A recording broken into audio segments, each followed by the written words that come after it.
서울중앙지방법원은 오늘 업무상 과실치사상 등의 혐의로 기소된 홍지호 전 SK케미칼 대표와 안용찬 전 애경산업 대표 등 관계자 13명에 대해 무죄를 선고했습니다.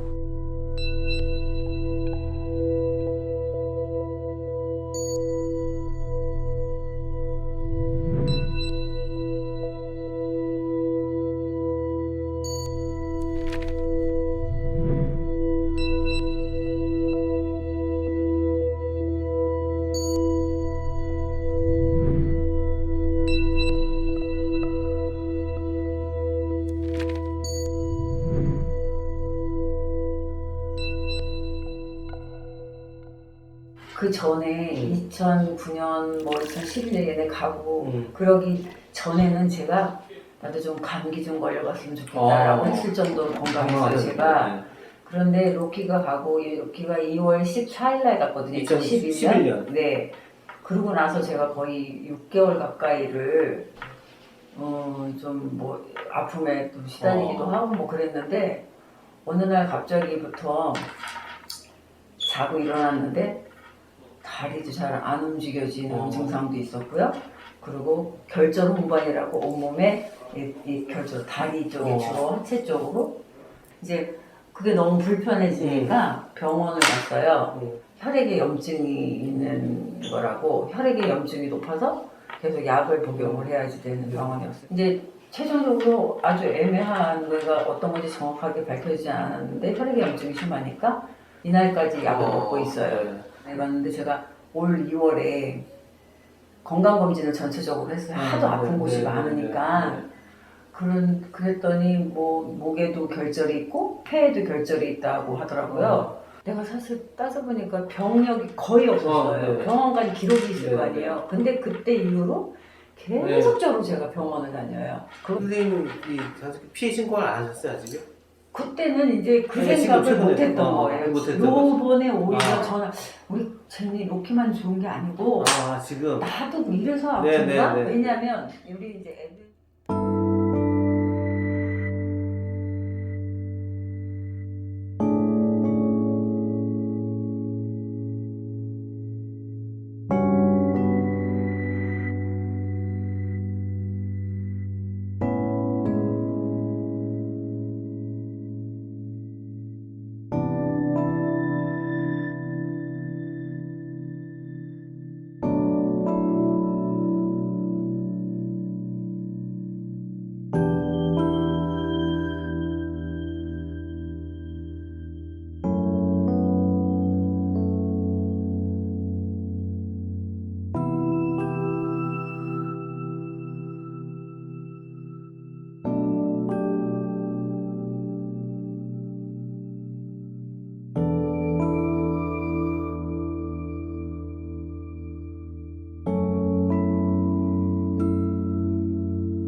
(1994년) 많은 사람들이 그 해를 최악의 폭염이 닥쳤던 해로 기억합니다. 실제로 1994년은 기상 관측이 시작된 이래 가장 더웠던 여름이었습니다. 1994년을 기억하는 사람들은 또 그 해를 김일성이 죽고 아현동 도시가스가 폭발하고 지존파와 박한상이라는 이름이 뉴스에 머리 기사를 장식하고 조문파동과 공안정국으로 시끄러웠던 한 해로 기억합니다. 그리고 무엇보다 그 해 성수대교가 무너졌습니다.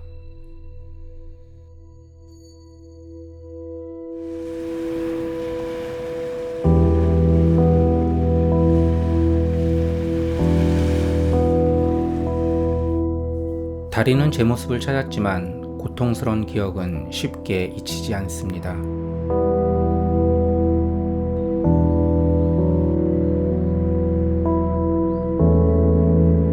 그리고 훗날 좀 더 많은 시간이 흐른 후에야 그 해를 또 다른 고통으로 다시 기억하게 된 사람들이 있습니다. 1994년 11월 16일. 그날은 대한민국 역사상 유례없는 참사의 첫 씨앗이 뿌려진 날이었습니다.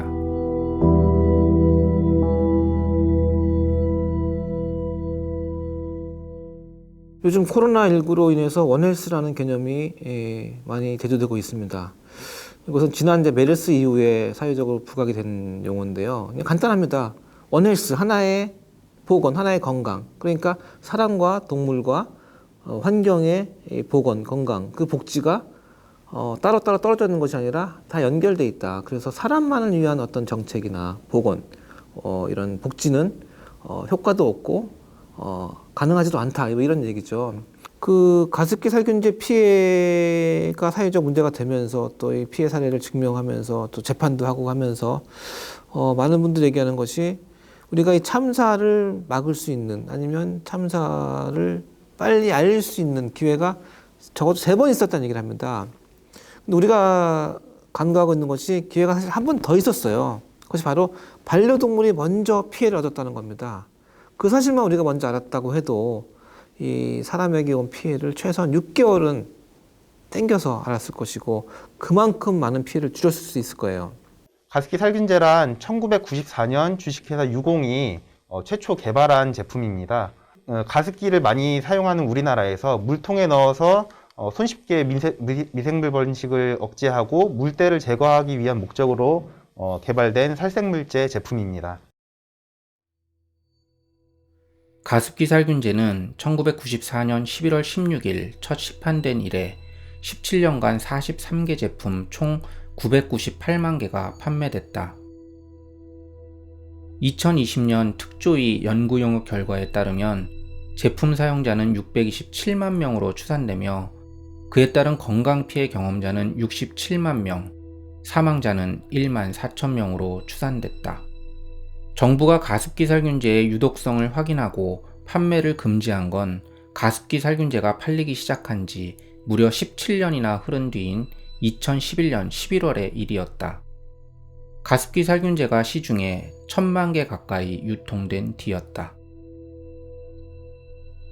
피해자들 중에는 어린아이들이 많았고 초기에 사망한 이들은 사인조차 정확히 알지 못했다. 몇 년이 더 흘러서야 범인은 밝혀졌다. 범인은 한 명이 아니라 여럿이었다. 제품을 제조 판매한 기업은 물론 환경부와 공정위를 비롯한 정부 기관, 그리고 국회의 3개 상임위와 2곳 이상의 대학이 촘촘하게 연결되어 있었다. 이들은 마치 잘 만들어진 톱니바퀴처럼 서로의 빈틈을 메워주며 자신들이 직접 저지르거나 혹은 묵인한 불법적인 상황들을 은폐했고 드러난 책임들은 분산시켰으며 피해자들의 외침은 외면했다.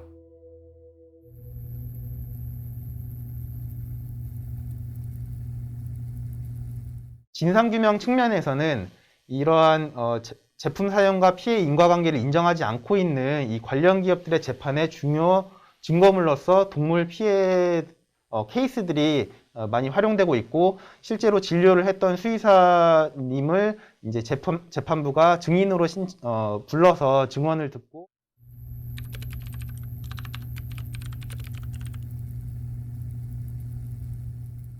그런데 그해 2009년도 10월경 정도부터 약간 캑캑대는 이제 증상이 발생을 해서 이제 처음에는 캑캑대더니 처음에 막 예전에는 산책을 나가게 되면 씩씩하게 되게 혼자 잘 뛰어다니는데 어느 날부터는 계속 이제 안아달라고 이렇게 그게 요청이 되게 많았어요. 이제 그때부터 뭐 서울에 있는 병원 투어가 시작이 됐죠. 근데 얘네들이 호흡이 안 되기 시작하면 호흡을 이렇게 하는 거야. 그래서 걔네들이 입원해 있는 동안 산소기 케이지에 들어가 있었거든요.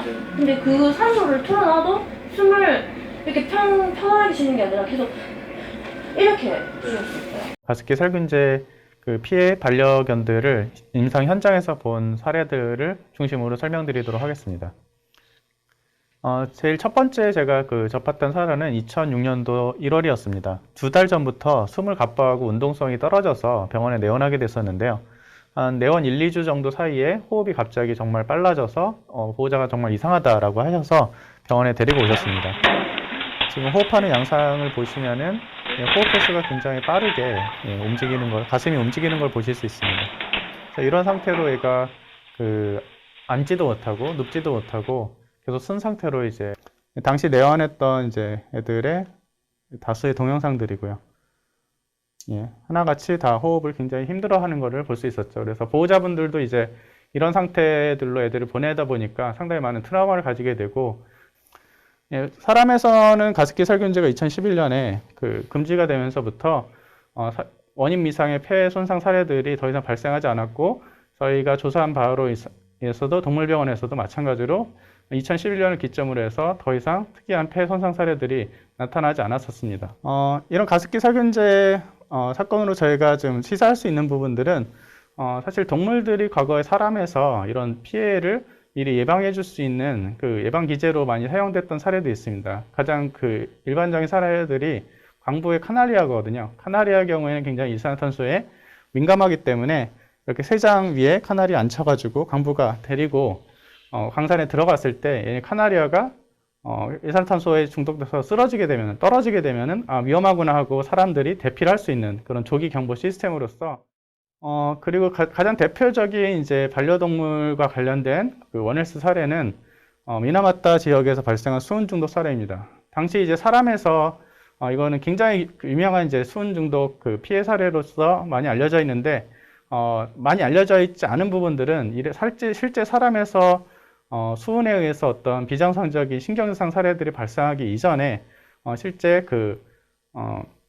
항구 주변에 거주하거나 돌아다니는 고양이들에서 이상하게 고양이들이 신경증상을 보인다. 그래서 댄싱 캣 신드롬이라고 해서 고양이들 춤추듯이 고양이들이 계속 신경증상을 보인다든지 바다로 고양이들이 뛰어든다든지 이런 사례들이 발견이 됐었거든요.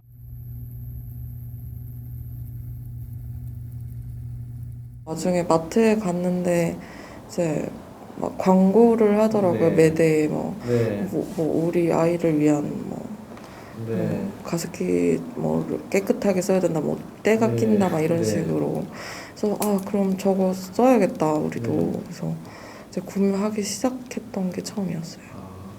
너무 부지런해서 탈이었고 너무 그런 광고에 현혹돼가지고 그런 걸 모르고 속았다는 느낌이 있잖아요. 이걸 넣으면 조금 소독이 되지 않을까. 광고를 보시고 아니면 주변 그렇죠. 네네. 광고죠.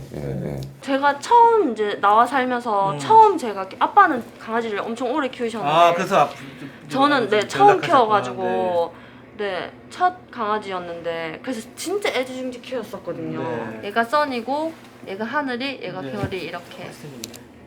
아까 가습기 있는 사진도 좀. 이제 요게 이제 뒤에 사진이 딱 나왔구나. 여기 그렇죠?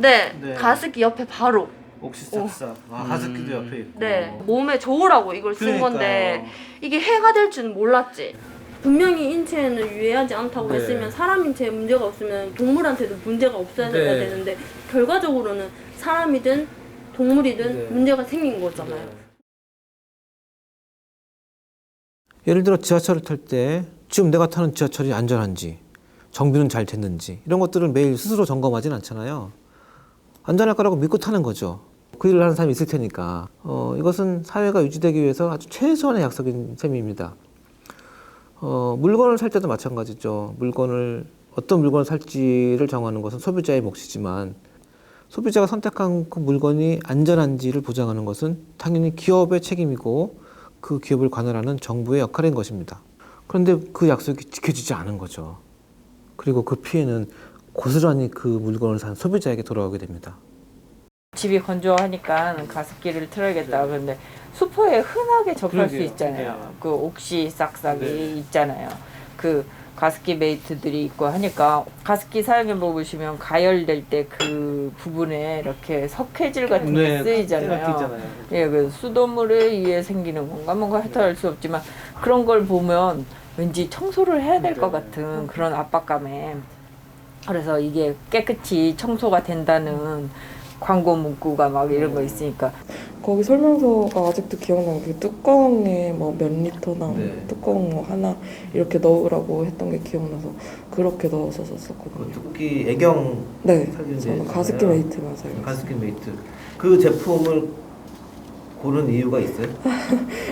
그 이유 물어볼 때마다 정말 부끄러운데 포장이 제일 예쁘게 생겼어요. 네. 아이한테도 유해하지 않고 뭐 네. 이런 게 있어서 뭐 사실 동물은 사람보다 적으니까 네. 신생아 정도라고 생각하게 네. 되잖아요. 이제 키우는 맞아요. 사람들은. 아 그럼 아이한테 유해하지 않은 거면 아 소동물도 괜찮겠다라고 생각하게 되니까 아 그럼 크게 문제 없겠지라고 그렇죠. 그러니까. 생각을 했었어요. 권력이 사회적 문제에 대응하는 방식에 의해서도 사회적 고통은 발생합니다. 이 사회적 고통이란 말은 개인적 고통이 아니란 얘기죠. 그 가습기 살균제로 인해서 반려동물 잃어버리신 분들의 사례도 마찬가지인데요. 그들이 아무런 이유도 모른 채 반려동물을 떠나버리게 됐습니다. 그러고 나서 굉장히 많은 자책감에 빠져 있었죠. 근데 어느 날 이유를 알게 됐어요. 그럼에도 불구하고 아무것도 해줄 수 없다는 어떤 무력감, 아무도 책임지지 않는 것에 대한 어떤 분노, 이런 고통을 또 마주하게 됩니다. 이런 고통은 단지 개인적 차원으로 치부할 수 있는 고통이 아닌 거죠. 처음 발표됐을 때는 네. 저는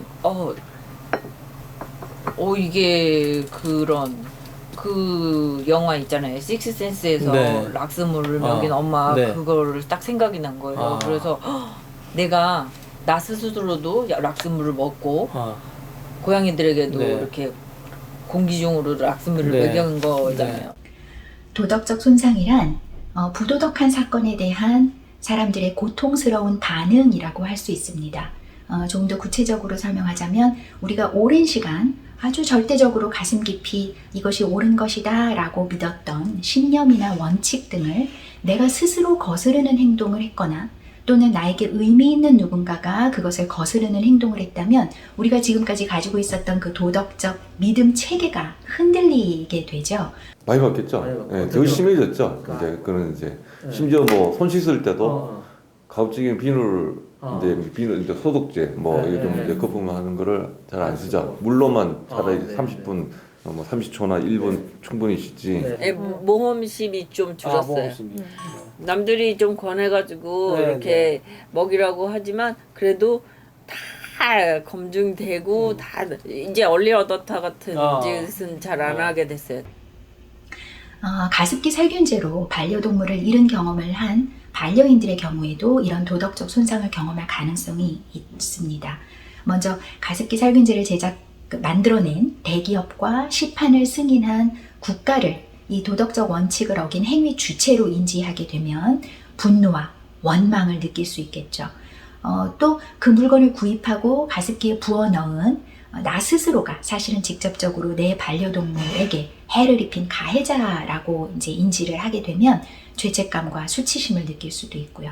나 때문에 죽는 것 같아서요. 내가 그걸 안 썼으면은 얘들이 이렇게 잘못될 일도 없는데 내가 그걸 씀으로써 사람보다 동물이 면역력이 떨어지니까 얘들이 증상이 먼저 나타난 거잖아요. 그런데도 유독 애착이 가는 애들이 있잖아요. 첫째라든가 특히 저를 따랐다던가 그런 애들이 많지만 그래도 제 잘못으로 보낸 애들은 좀 마음속으로 미안함이 많이 남죠. 그러니까 헤어진다라는 거는 사람이든 뭐 누구나가 이별이라는 거는 어쩔 수 없지만 또 내가 뭔가를 해서 이 아이들을 데려온 아이들한테 실수를 하지 않을까. 그게 제일 두려운 거죠. 도덕적 원칙에 거스르는 행동을 한 개인, 집단, 조직 혹은 나라가 적법하게 벌을 받거나 아주 진실되게 가슴 깊이 우러나오는 참회를 하거나 사죄를 한다면 도덕적 손상으로 인한 사회 적응상의 문제가 장기적으로 지속되거나 아주 심각해지지 않을 수 있습니다. 그러니까 사회적 참사를 경험한 것 자체만으로 도덕적 손상에 이르지는 않는다는 거죠. 가습기 살균제는 다들 알다시피 가습기 사용이 많았던 임산부, 노인, 아동에게 많은 피해가 있었습니다. 뿐만 아니라 동거하고 있던 반려동물 세대에도 많은 피해가 있었는데요. 하지만 피해 사례 접수는 많지 않았습니다. 그 이유가 가습기 살균제를 사용했다는 입증이 굉장히 어렵기 때문입니다. 첫 번째 느낌은 사람들 못 봤는데 동물이 될까라는 생각이 들었어요. 뭐 우리나라가 동물 복지가 아주 잘 되는 그런 나라도 아니고 이게 사람도 받기 힘든데 사람도 힘든데 증빙을 하려고 그러면 할 수가 없죠.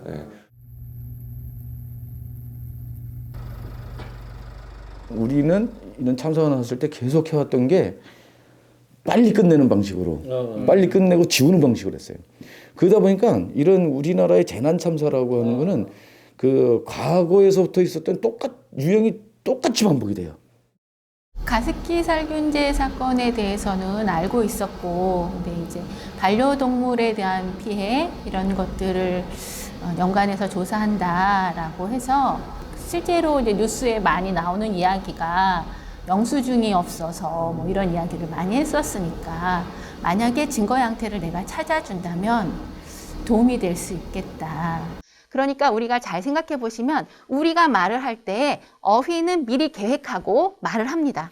그런데 내가 오늘 말을 할 때에는 꼭 ot을 사용해야지, 혹은 내가 오늘 말을 할 때에는 꼭 는을 사용해야지 라고 말하지는 않는다는 것입니다. 제가 기대했던 선어말 어미더라든지 이런 건 많이 나오지 않았는데 의외로 이상하게 많이 나온 어미들이 있었던 거죠. 그리고 전체 우리나라 현대 말뭉치, 구어 말뭉치를 확인해 보니까 구어 말뭉치는 1%, 2% 내외인데 우리는 20%가 나오니까 이게 무슨 현상일까 하고 이제 찾아본 거죠. 그래서 생각해 보니 거든 같은 경우에는 나는 알고 있는데 너는 모르고 있는, 그러니까 우리는 그것을 이제 미지가정이라고 하거든요. 상대방은 모를 것이다 라고 가정하고 하는 말이에요.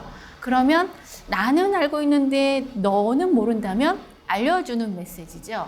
자신의 고통스러움, 그리고 반려동물이 죽고 나서부터의 그 어려움들, 경제적인 어려움들, 생활의 어려움들, 이런 어려움들, 그런 것들에 대한 이야기들을 계속 하고 있었던 거죠. 그리고 잖아요, 지요, 뭐 이런 것들을 또 이렇게 쭉 들여다보니 그건 꽤 수치가 굉장히 높았거든요. 현대 구어 말뭉치에서 1%가 나오지 않는데 그게 15%가 넘게 나왔어요. 근데 거기하고 결합되어 있는 문장들을 확인해 보니까 이거 보상 안 바래 알고 있지? 이런 것. 그리고 또 국가적인 문제인 거 알고 있지? 이런 것. 그리고 그 사람들이 나쁜 거 알고 있지? 이런 것이라는 거죠. 잖아요, 이런 종결어미들은 우리는 이제 기지가정이라고 하는데요. 나는 알고 있는데 너도 알고 있을 것이라고 내가 가정하고 말해 라는 거예요. 그래서 상대방도 알고 있고 나도 알고 있는데 굳이 계속 말한다는 건 확인인 거죠. 더 나아가서는 공유하는 거죠. 확인하고 공유하기를 원하는 메시지가 15% 이상 나왔다라는 거죠. 그러면 현대구어 일반 언중들의 말뭉치에서는 나오지 않는 것들이 이렇게 큰 비중을 차지한다? 그 얘기는 뭐겠어요? 알려달라는 거겠죠. 그리고 그것이 계속적으로 반복적으로 나 알고 있어, 너도 알고 있지? 나 알고 있어, 너도 알고 있지? 이렇게 나온다면 이거는 굉장히 큰 의미가 있는 거죠. 근데 지금도 그런 얘기 되게 많이 해요. 지나가다가 귀여운 강아지 보고 오면 또 특히나 이제 닮은 강아지들 있잖아요. 같은 종이라는 거 보고 오면은 그 다음 날인가 뭐 이렇게 꿈에도 한번 나온다든지 아니면 뭐 여기 그런 느낌이 있다든지 이런 얘기들도 아주 많이 하는 거 보면 와이프는 좀 그런 부분들에 대해서 아직까지 여전히 영향을 좀 많이 받는 것 같긴 해요.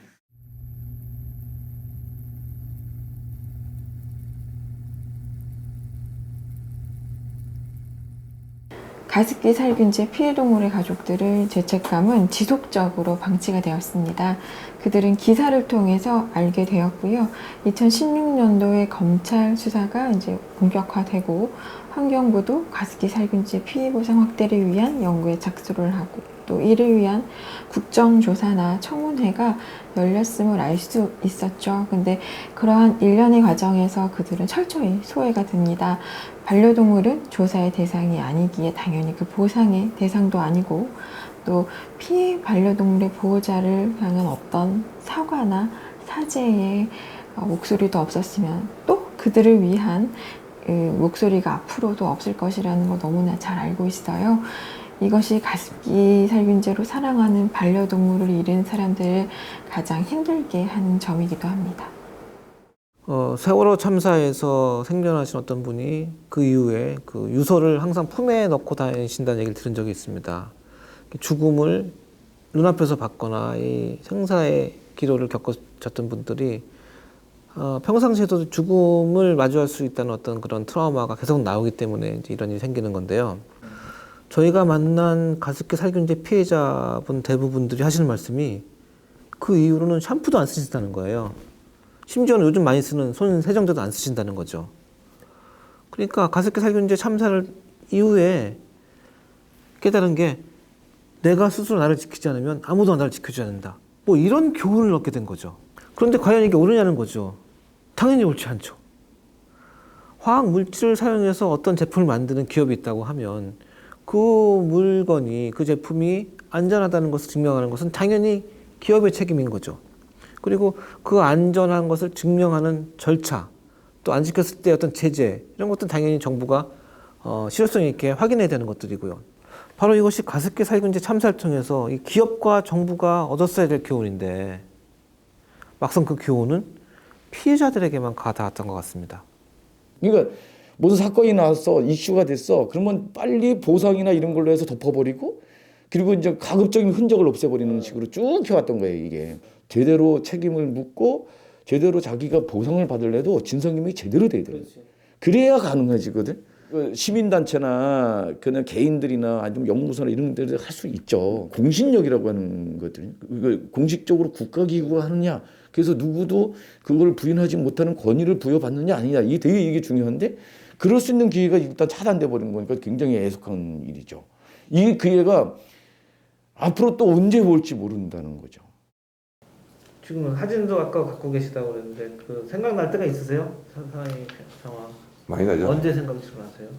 매일이요. 매일이요? 매일 그 길을 지나오니까 네. 아침마다 생각나죠. 그리움, 아픔, 미안함 이런 어떤 감정이 드세요? 뭐 아까 말씀드린 그런 것 같아요. 예. 미안함, 진짜 그런 그죠. 뭐 보고 싶다는 게 더 크고 그냥 안아주고 싶어요. 예. 미안하다고. 예.